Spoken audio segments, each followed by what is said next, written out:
प्रतियोगिता में सफल जो छात्र हैं उनसे बातचीत के क्रम में आज मैं बैठा हूं शिवेंद्र सिंह के पास। चेहरे पे आप ना जाइए, ये विनम्र हैं, ठाकुर हैं, एक बहुत सी सामान्य फैमिली से बिलोंग करते हैं। इतने विनम्रता इनके पर हमारे एक कहने पर आप मेरे घर चले आए। मैंने कहा भैया मैं आपसे बातचीत करना चाह रहा हूँ। तो उन्होंने कहा मैं सर आपके पास आना चाहता हूँ खुद। तो आप मेरे पास चले आए हैं। ये है शिवेंद्र सिंह जी और बहुत ही सामान्य फैमिली से बिलोंग किया करते हैं। आप ये बताइए शिवेंद्र सिंह, सबसे पहले ढेर सारी शुभकामना आपको। आप ऑडिटर पद पर चयनित हुए हैं। इसके पहले हाई कोर्ट में जो है आप क्लर्क पर थे और आप एक्साइज इंस्पेक्टर पर भी आपका चयन हो चुका है। इस समय आप ऑडिटर पर हैं। पहली चीज़ ढेर सारी शुभकामना, आशीर्वाद मेरी तरफ से, मेरे चैनल की तरफ से आपको। सर आप बताइए आपकी जर्नी कैसे रही, हाई स्कूल से लेकर इंटर, आप ग्रेजुएशन तक बताइए पहले। जर्नी की अगर बात किया जाए ना, तो जर्नी के स्टार्टिंग से ही काफ़ी डिसबैलेंस वाली जर्नी थी। ये था कि 8 तक सीबीएसई बोर्ड था। 8 के बाद कुछ सिचुएशन सब कुछ ऐसा बना कि हमें यूपी बोर्ड में स्विच होना पड़ा। यूपी बोर्ड में स्विच होने पे 9th में, 8th के बाद 9th में जब आए तो इतनी ज़्यादा प्रॉब्लम हुई कि एसएसबी में हम गए थे। तो वहाँ पे इतनी ज़्यादा प्रॉब्लम हुई कि सब चीज़ को समझने में काफ़ी दिक्कत हो रही थी, जो भी हो। तो 9th का 6 महीना 7 महीना तो लग गया समझने में ही। 9th किसी तरीके से बीता, किसी तरीके से जस्ट पास। ये एसएसबी तो यूपी बोर्ड है? हाँ, एसएसबी यूपी बोर्ड है पूरी तरीके से। सीबीएसई बोर्ड भी, सीबीएसई बोर्ड नहीं हुआ, यूपी बोर्ड का इंग्लिश मीडियम और हिंदी मीडियम दोनों चलता है। लेकिन जब हमने स्टार्ट किया था तो सिर्फ हिंदी मीडियम चल रहा था, इंग्लिश मीडियम उसके 2-3 साल बाद स्टार्ट हुआ। तो 9th तो किसी तरीके से बीता, जस्ट पास हुए थे। मतलब इस तरीके से था कि मैथ्स हमें समझ में टर्मिनोलॉजी के अकॉर्डिंग नहीं आ रही थी। बाकी मेरी मैथ्स ठीक थी शुरू से, लेकिन यहाँ पे यूपी बोर्ड में घुसने की वजह से मैं कुछ नहीं हुआ। लेकिन 9th में ये था कि मेरा बेस क्लियर हो गया, नंबर भले से कम आए, बेस क्लियर हो गया। फिर हाई स्कूल में मेहनत हुई और आपको बताएं, हाई स्कूल में मेरा यूपी में, ऑल इंडिया यूपी में अपने 5th रैंक थी, जिले में 2nd रैंक थी। मेरा 90% बना था। मेरे साथ का 90% कब बना था आपका? हाई स्कूल में। हाई स्कूल कब? 2011 11 में 90%। देखिए वो भी यूपी बोर्ड से। आपको एक चीज़ बता, मैंने, मेरे साथ का ही लड़का यूपी टॉपर था। फैजाबाद में अभी तक एक ही बार हुआ है जब यूपी टॉपर अपने फैजाबाद का हो। तो मेरे साथ का ही लड़का यूपी टॉपर था। मेरी 2nd रैंक थी अपने ज़िले में और यूपी में 5th रैंक थी। फिर उसके बाद फर्स्ट, तब तो उतना तो इंटरेस्ट और सब चीज़ें डेवलप हो ही चुका था। फिर मैथ्स पीसीएम में ही था। आगे इंटर में भी मेरा 92% था और उसमें भी जिले में मेरी 2nd ही रैंक थी। यूपी में उसमें थोड़ा स्विच कर गई थी, लेकिन जिले में आपने टॉप किया था इंटर में? हाँ, इंटर में भी थी, उसमें 92% था। फिर ये था कि जैसे साथ के सब लड़के जा रहे थे, कोई बीटेक में जा रहा था, कोई सबका जा रहा था, कोई इधर उधर। मैंने खुद से प्रिपरेशन करके इंटर के समय में ही अपना दिया था, जिसमें NIT अगरतला मिला था मुझे। उसी बार पहले बार ऐसा हुआ था जब AITEE और IIT कंबाइन हो गया था और सबका exam, entrance exam same basis पे हो रहा था। जेई मेंस के नाम से उस बार फेमस, प्री और मेंस के हुआ था। उसमें मुझे IIT अगरतला मिला था, NIT अगरतला मिला था, जिसको हम ज्वाइन नहीं किए। क्यों नहीं ज्वाइन किए? ज्वाइन करने का रीज़न कई था। ये सुने कि कॉलेज, रीजन मैं जानना चाहता हूँ। आप रीजन बताइए। रीज़न हम एग्जैक्टली बता रहे हैं कि रीज़न ये था कि एक तो NIT कॉलेज था, NIT अगरतला। लोकेशन और प्लेसमेंट के हिसाब से उतना 2 साल में हमने उसका जो प्रीवियस सर्च किया था, उतनी अच्छी कंपनीज वहाँ पे अप्रोच नहीं करती थी। और वो गवर्नमेंट का कॉलेज भले से था, लेकिन सब चीज़ों के मामले में फाइनेंशियल इशूज़ की वजह से, मतलब फाइनेंशियल इशू मेन था। फाइनेंशियल इशू नहीं, झिझक नहीं रहा, ये तो बहुत कॉमन सी चीज़ है। लेकिन मेरे लाइफ का सबसे प्लस पॉइंट वही है कि हम उस समय बीटेक में नहीं गए और हम यहाँ पे स्विच कर गए। हम इसको बहुत ही, मतलब समझ लीजिए, ये एडवांटेज मांगते हैं। क्योंकि मेरे साथ में जितने लड़के भी प्रिपरेशन में गए या बीटेक करे, जो भी, उसमें से मोस्टली आज क्या है कि कोई अपनी जॉब छोड़ के गवर्नमेंट एग्जाम की तैयारी कर रहा है, कोई जॉब में रहने के साथ ही SSC बैंकिंग में घुस के तैयारी कर रहा है, और कोई वो करने के बाद गेट की तैयारी कर रहा है या UPSC इधर ट्राई कर रहा है। तो वो मेरे लाइफ का नेगेटिव वे में सबसे प्लस पॉइंट था। वो ब्लेसिंग इन डिस्गाइज था एक तरीके से वो कहें तो उसके लिए कभी हमें रिग्रेट नहीं होता है। उसके लिए रिग्रेट मुझे वो शुरू में 15 दिन हुए थे। वो 15 दिन ऐसे थे जब हम को यही नहीं समझ में आ रहा था कि एग्जैक्टली अब हम करेंगे क्या। क्योंकि साकेत मेरे घर से मुश्किल से मान के चलिए तो 200 मीटर था, और बचपन से जो कॉलेज देखते आए हैं तो हमें तो पता ही था साकेत में होता गया है। तो ये तो था ही नहीं कभी कि यहाँ जाके BSc करना है, ये था। तो आज तक तो यही दिमाग में चल रहा था कि यहाँ से कभी नहीं करेंगे, और लेकिन एग्जैक्टली हमें करना वही काम पड़ा। तो ग्रेजुएशन की तो शुरू में समझ में नहीं आ रहा था। ये लगा कि अब खत्म, अब कुछ समझ में नहीं आ रहा है कि करेंगे क्या। फिर उसके बाद 1 साल ग्रेजुएशन का किसी साल तरीके से बीता। फिर 6 महीने बाद मतलब 2014 में हम, मेरा एक दोस्त था रॉबिन, फिर 2-3 लोग हम लोग आए दिशा, साइकिल से आते थे उस समय, और एक साइकिल पे 2 लोग आते थे। ठीक है, किसी तरीके से पहुंचे दिशा जब पहुंचे तो हम लोगों को 2 से 5 का बैच मिला था। पहले मिला था शाम वाला बैच, 2 दिन में उसको स्विच करा के 2 से 5 का बैच आया। और 14 दिन हम लोग कोचिंग गए थे, लेकिन हम लोग की हालत खराब हो जाती थी क्योंकि पहले तो साइकिल से आना 1 घंटा 45 मिनट लग जाता था। दूर होता है भाई, 10-12 किलोमीटर है यहाँ से। फिर उसके बाद जाना, तो हम लोग ये सोचे कि ये चीज़ तो सही है, क्योंकि तब एसएससी सर के थ्रू अखिल सर मिले थे, वहाँ भी शमसी सर उस समय मिले थे, और उनके थ्रू ये समझ में आ गया कि एसएससी अपने रीच का है। अपने रीच का इसलिए है क्योंकि यहाँ पे मैथ्स का प्लस पॉइंट है, मैथ्स का प्लस पॉइंट है, साथ में इंग्लिश है जो कि हम मैनेज करके कर सकते हैं, इजीली कर सकते हैं, और मैथ है तो मेरा एडवांटेज है। तब वहीं पे समझ में आ गया कि करना है एसएससी करना है, ठीक है।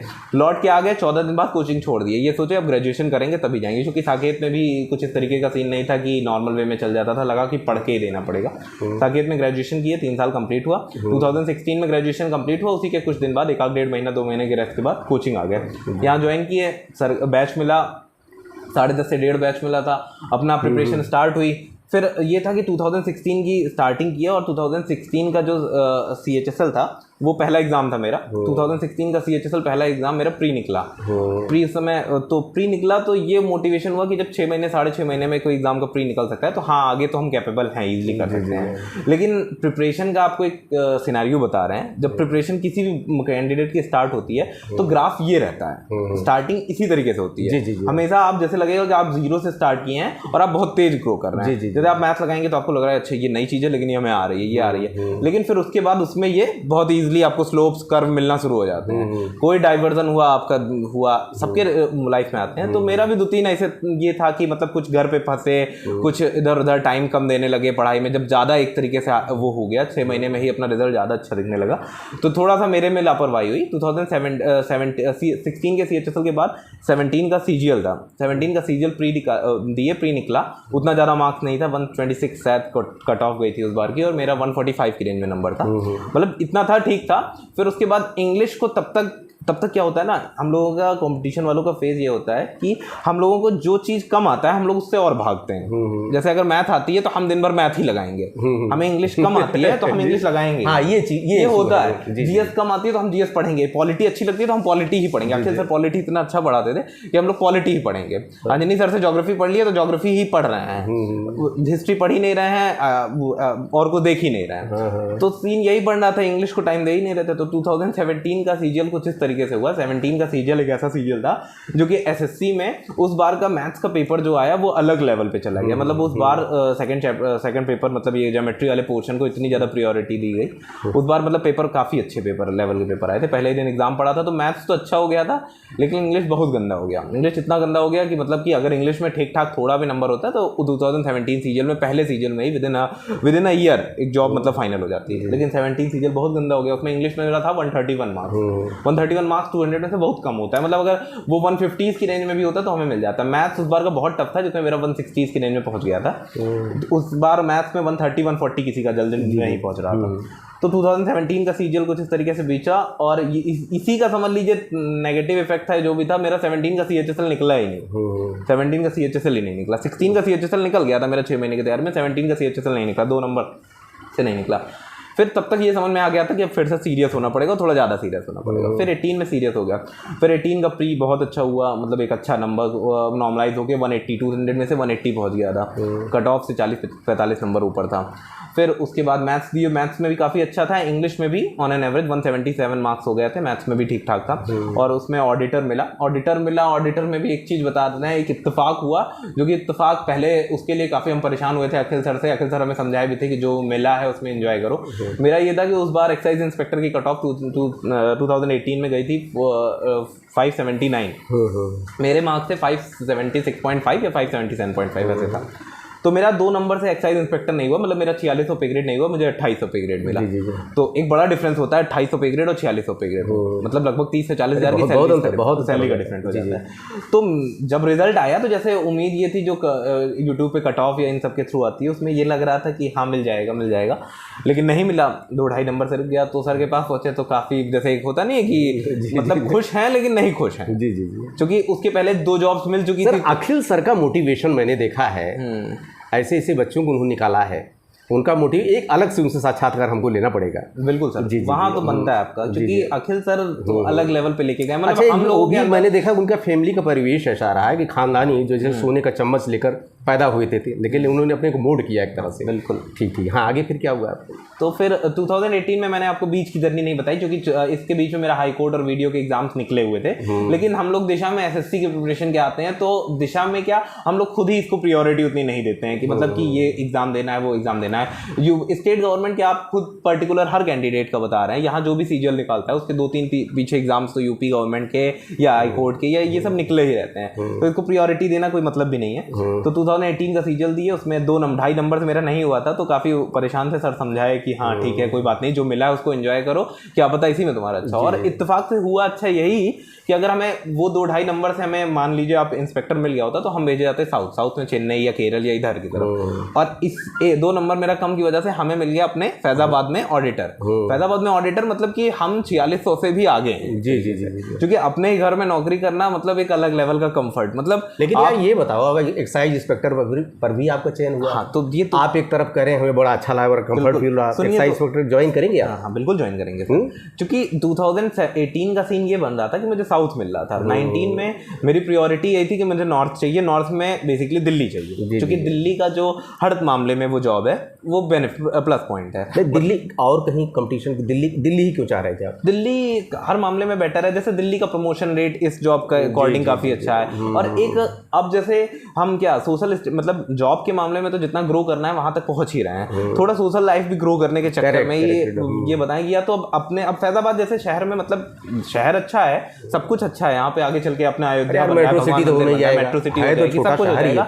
लेकिन धीरे धीरे आपको अभी छोटी से छोटी चीजों के लिए जाना पड़ता है। आपको किसी को एक नॉर्मल सी कोई बीमारी भी हो जाती है तो उसके लिए आपको तुरंत धार्मिक नगरी है, इंटरनेशनल लेवल भले उसका, अगर आपको सोशल लाइफ में ग्रो करना है तो कुछ चीजें आपको वो करना पड़ेगा। तो साउथ से प्रॉब्लम थी, लेकिन नॉर्थ में दिल्ली से तो यही तो टारगेट था। क्योंकि 2018 में मेरे साथ के ही 2-3 लोग, जैसे अंश है और क्या कहते हैं ये सुजा, मतलब काफी लोग हैं, 2-3 लोग हैं। अगर टाइम मिलेगा आपको उन लोग से भी वो करेंगे, सबसे मिलेगी, सबसे। तो इन लोग के थ्रू मतलब इन्हीं लोग ये लोग 2018 में दिल्ली पहुंच चुके हैं। अब 19 में हम लोग की भी बस 2-3 महीने में आ जाएगा। और अनुराग है, उसको लखनऊ ही मिल गया, उसके लिए और अच्छा चीज़ है। तो उसको दिल्ली नहीं मिला लेकिन लखनऊ मिल गया, ये बहुत अच्छी चीज़ है। तो यही था अपना सिनेरियो। फिर 2019 में जब ये मिल गया तो अब आगे का देखा। अच्छा, एक चीज़ है शिवेंद्र, एक चीज़ हमको लग रहा है कहीं बीच में आपके कुछ फाइनेंशियल इशू था।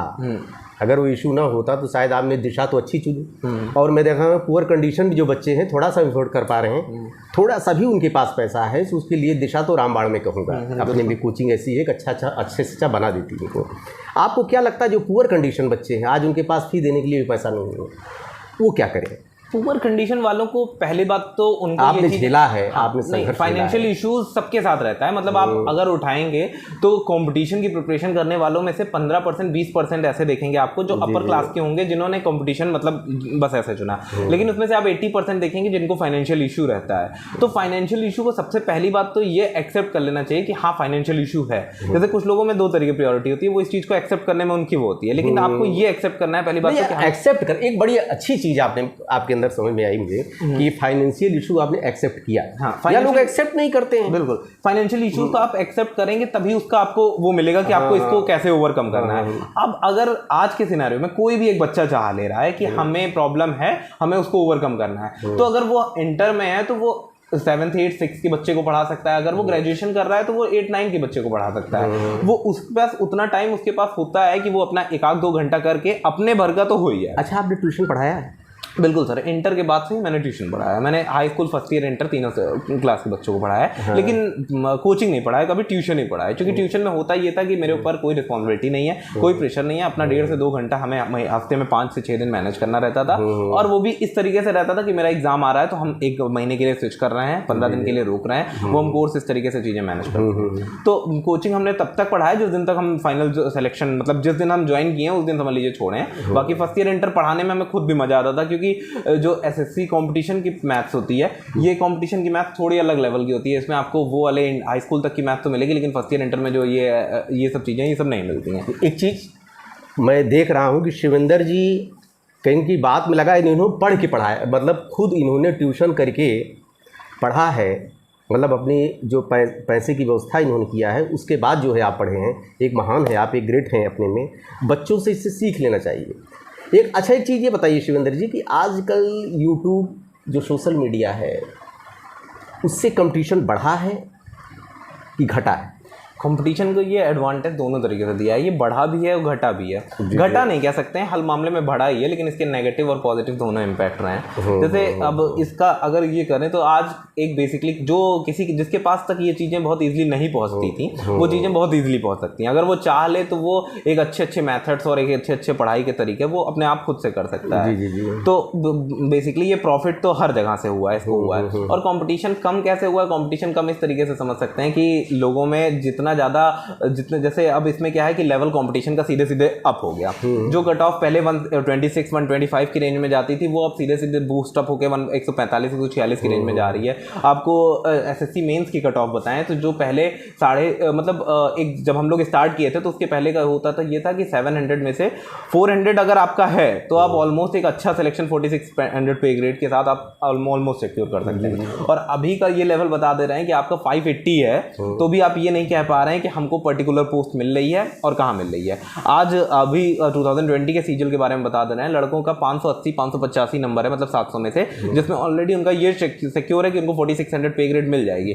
लेकिन उनको ये नहीं पता है कि वो क्या भर दें कि उनको कहाँ मिल जाएगी, क्योंकि कॉम्पिटिशन लेवल आप टैलेंटेड थे, आपने स्ट्रगल किया, आपको तो मिल गया, मिलता ही आ रहा है। पहले आप हाई कोर्ट में भी आप क्वालिफाई कर चुके हैं, आप क्लर्क बेस पे, उसके बाद आपका ऑडिटर पे आप पोस्ट हैं, एक्साइज इंस्पेक्टर में आपका हो चुका, आप ज्वाइन करने जा रहे हैं। लेकिन ऐसे भी सीटें बहुत कम हैं, गवर्नमेंट सेक्टर बहुत कम सीट्स हैं, उनके लिए आप क्या सलाह देना चाहेंगे बच्चों के लिए जो गवर्नमेंट सेक्टर में? सबको तो नौकरी मिल नहीं सकती भाई, पोस्ट 1000 है, 2000 है, 4000 है, और बच्चे करीब 10 लाख 20 लाख 25 लाख में हैं। उनके लिए आप क्या सलाह देना चाहेंगे जो लोग इसमें सक्सेस नहीं हो पा रहे? इसमें सक्सेस नहीं हो पा रहे हैं, जैसे कुछ के साथ सीन ये बनता है कि जैसे एक बंदा है कि जैसे हम ही लोग, हम आपको पर्टिकुलर अपना बताते हैं, अगर मेरा 2018 फाइनल टाइम से हो गया होता, मतलब जैसे जनरली जल्दी हो जाता, तो जैसे हमें तो 2800 पे ग्रेड मिल गई थी, लेकिन मेरे साथ के कुछ लड़कों को 4600 पे ग्रेड और 2018 में ही मिल गई। लेकिन 2018 का रिजल्ट आते आते हो गया 2021, 3 साल का हो गया। तो बीच में 2 साल का फेज उनके साथ ऐसा था कि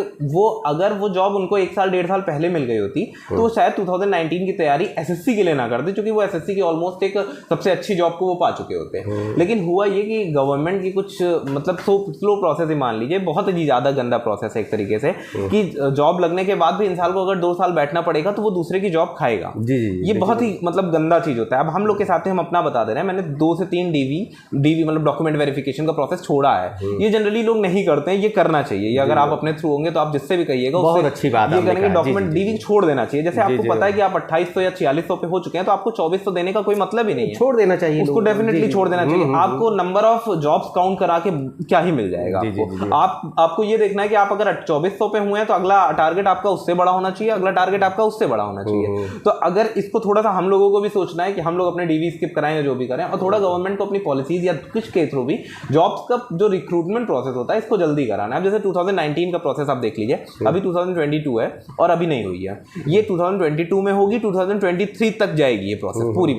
तो 23 तक जा रही है, तो जो 2019 वाला बंदा है वो 2020 का भी सीजीएल दे रहा है, 2021 का भी सीजीएल दे रहा है। और अगर उसकी ज्वाइनिंग नहीं होगी, क्योंकि आजकल का समय यह है कि जिस दिन तक आपकी सैलरी पहले ही ना बन जाए उस दिन तक आप अपनी जॉब की गारंटी भी नहीं ले सकते। जी। कब कौन सा एक नकल का इशू या कोई भी इशू चला है, आपकी वैकेंसी कैंसिल हो जाएगी। वीडियो की वैकेंसी की बात कर रहे हैं, वीडियो की वैकेंसी इसलिए हाईलाइट कर रहे हैं क्योंकि एक काफी उस तरीके 2018 में दिसंबर में उसका पेपर हुआ था, मेरा भी निकला था, मेरे एक दोस्त का भी निकला था, काफी लोग का मतलब दिशा से निकला था, 16-17 लोग का।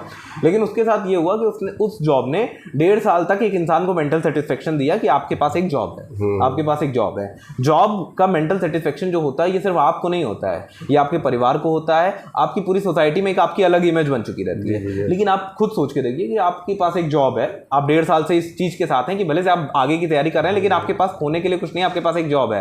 आप इस चीज को मान के आप 1.5 साल तक अपनी लाइफ वो कर रहे हैं। आप लाइफ के बड़े स्टेप्स भी आगे ले सकते हैं, किसी की शादी तय हो रही है या किसी ने कोई एक बड़ा ले लिया कि हम गाड़ी ले रहे हैं, मेरी सैलरी तो स्टार्ट होने वाली है, हम इसको पे कर देंगे। 1.5 साल बाद गवर्नमेंट की एक लाइन की नोटिस आती है कि मेरी जॉब आपकी ये भर्ती निरस्त की जाती है और वैकेंसी कैंसिल हो गया। तो 1.5 साल बाद उस लड़के के पास, जिसके पास 1.5 साल से सब कुछ था, उसके पास एक दिन में क्या हुआ कि कुछ।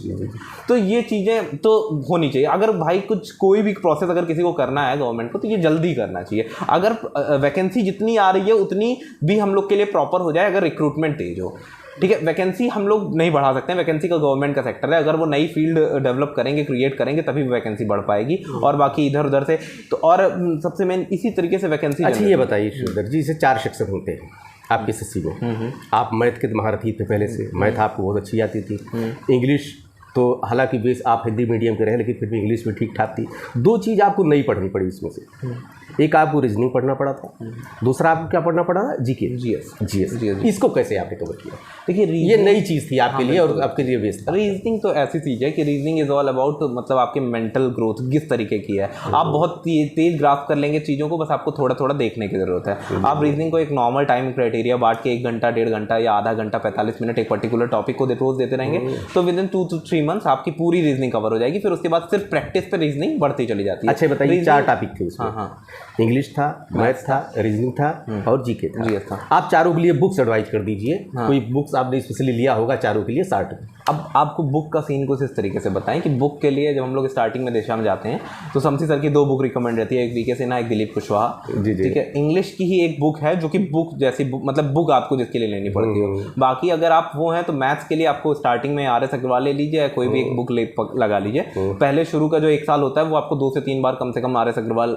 का छोटी बुक टारगेट करना चाहिए। आर एस अग्रवाल में इतना है कि आपका पूरा एसएससी समझा देगा कि एसएससी में कौन कौन से टॉपिक्स आते हैं, कितनी मैथ्स आती है, कहाँ से आती है। तो आर एस अग्रवाल आप लेके लगा लीजिए। बाकी जीएस के लिए तो सर की नोट्स जो बनती चली जाएगी वो मोर देन एनफ है। लूसेंट आप अपनी एक गाइडेंस के लिए रख सकते हैं कि हाँ हमको टॉपिक क्लियर रहे कि मेरे में क्या आता क्या है। एसएससी को इतने वाइड लेवल की जीएस कवर करता नहीं है कि आपको उसके लिए बहुत ज्यादा लक्ष्मीकांत या ये सब बुक पढ़ने। अच्छा ये बताइए, मीडियम का कोई फर्क नहीं पड़ा? आपने हिंदी मीडियम का फर्क कहीं ना कहीं पड़ता है, लेकिन वो नहीं पड़ता है। जैसे मीडियम का फर्क ऐसे पड़ता है, अब हम मीडियम का आपको 2-3 एग्जांपल दे देंगे, आप खुद ही कहेंगे कि फर्क नहीं पड़ता है। मीडियम का फर्क पड़ता है इस तरीके से कि जैसे आप यूपी बोर्ड वाले हैं तो मेरे दिमाग में ये होगा कि हाँ इंग्लिश है, लेकिन ये इंग्लिश उस तरीके की इंग्लिश है ही नहीं जिसके लिए आपको बहुत ज्यादा इंग्लिश आने की जरूरत है। यहाँ भी सीबीएसई बोर्ड वाले को भी पढ़ना पड़ता है, आपको भी पढ़ना पड़ता है। बस सीबीएसई बोर्ड वाले के साथ ये है कि उसकी जो राइटिंग कॉम्प्रिहेंशन वाली पावर ये होती है वो उनकी अच्छी होती है, उनको पढ़ने से ही मीनिंग समझ में आ जाती है। हमको उसको एक बार पढ़ के थोड़ा सा रुकना पड़ता है। ठीक है, बाकी सबके बस एक जैसे माइंडसेट बन जाता है कि कोई लड़का गाँव से अगर पढ़ के आ रहा है तो उसको जैसे इंग्लिश से डिस्टेंस बन जाती है। ऐसे ऐसे लड़के हैं यहाँ पे जो जब आए थे तो उनको प्रोनाउंसिएशन करना नहीं आता, उन्होंने इंग्लिश में एक अच्छा स्कोर किया है। ठीक है, और आपको बता दें कि मैथ्स बैकग्राउंड जैसे सब कहते हैं एसएससी में मैथ्स की प्रायोरिटी है तो मैथ्स बैकग्राउंड बहुत जरूरी होता है, लेकिन मैथ्स बैकग्राउंड भी इतना कोई नहीं है। कॉमर्स के लड़के आके मैथ्स में हम लोगों से ज़्यादा नंबर मार के गए हैं आप। ठीक है, 2018 के सीजन में 2-3 लड़के ऐसे थे कि जो कॉमर्स बैकग्राउंड के थे और वो हम लोगों से ज़्यादा नंबर मार दिए। अच्छा एक चीज़ देखिए शिवेंद्र जी, आप हाई कोर्ट क्लर्क पर भी हुए, ऑडिटर पर भी हुए, एक्साइज इंस्पेक्टर का आपका हो चुका है, आप ज्वाइन करने जा रहे हैं। अब तो हमको लगता है एसएससी सीजीएल का काम खत्म नहीं, एसएससी का काम तो वही 2019 के सीजीएल के बाद खत्म दिमाग नहीं हो गया। अच्छा इसके बाद हम एक आपको राय देंगे, आपकी जो पर्सनालिटी है, आपकी जो सोच है, जो आपका आईक्यू लेवल है, उसके हिसाब से आपको सिविल में जाना चाहिए और सिविल में आईपीएस लेना चाहिए। मेरी एक राय है अपनी तरफ से, क्योंकि जो आपकी पर्सनालिटी है उसके लिए ज़्यादा मज करा। अच्छी चीज़ तो आपके अंदर ये रही कि आपने छोटे स्तर से शुरू किया, फाइनेंशियल इशू को भी आपने सॉल्व किया, उसके बाद छोटे स्तर से शुरू किया। डायरेक्ट आईएएस में अगर आप शायद कहीं नहीं रहे होते, क्योंकि पोस्ट बहुत कम है, आईक्यू लेवल ऐसा हो जाता है आपका कि यहाँ तक भी नहीं पहुँच पाते। आपने बहुत अच्छी बात किया, ढेर सारी शुभकामनाएं आपको, आशीर्वाद, और आप निरंतर आगे बढ़ते रहें और आप आगे के लिए आप जो है जैसे प्रेरणा स्रोत बने। ढेर सारी शुभकामनाएं आपको, धन्यवाद।